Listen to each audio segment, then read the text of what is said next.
For 7 years, I was the perfect wife. I cooked, I cleaned, I supported my husband Mark in everything he did.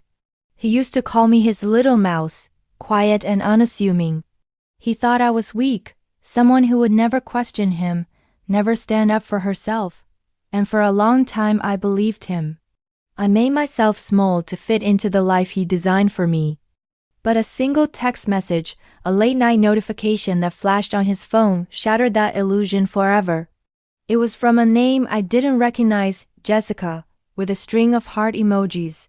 When I asked him about it, he just laughed it off. "Oh, that's just a colleague," he said, his eyes not quite meeting mine. "She's just a bit dramatic." He patted my head like I was a child and told me not to worry my pretty little head about it.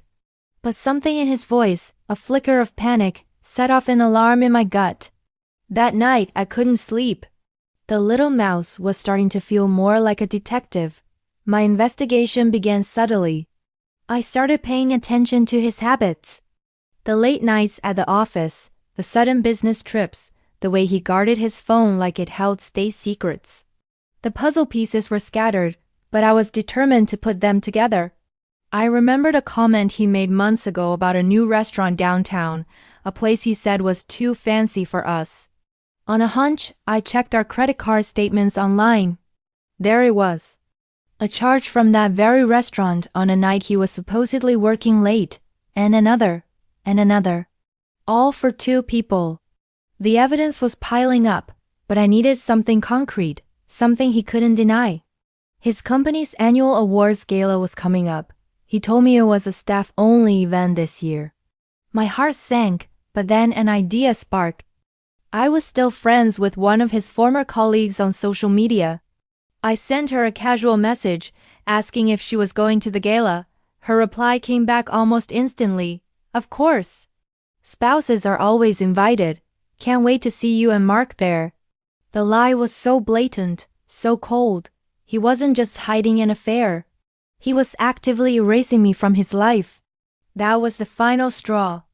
The weak, quiet mouse he thought he knew was gone. In her place was a woman who was about to take back her life. I spent the next 2 days preparing. I gathered all the bank statements, printed the social media messages, and even booked a consultation with the best divorce lawyer in the city. I felt a strange sense of calm. I wasn't sad anymore. I was furious, and my fury gave me strength. On the night of the gala, I didn't cry. I got dressed. I put on the red dress he always said was too bold for me and did my makeup flawlessly. When he was about to leave, looking handsome in his tuxedo, I stopped him at the door. "You forgot something," I said, my voice steady. I handed him a single neatly folded piece of paper. It was a copy of the dinner receipt from the fancy restaurant, the one with Jessica's name on it, which I found in his car. His face went pale. He started to stammer, the usual excuses dying on his lips. "And this," I said, handing him a thick envelope. "This is from my lawyer." He thought I was weak, but he underestimated the woman he married. He's about to find out just how strong I really am. Thank you for listening to my story. If you've ever felt small, remember there's a lion inside you waiting to roar.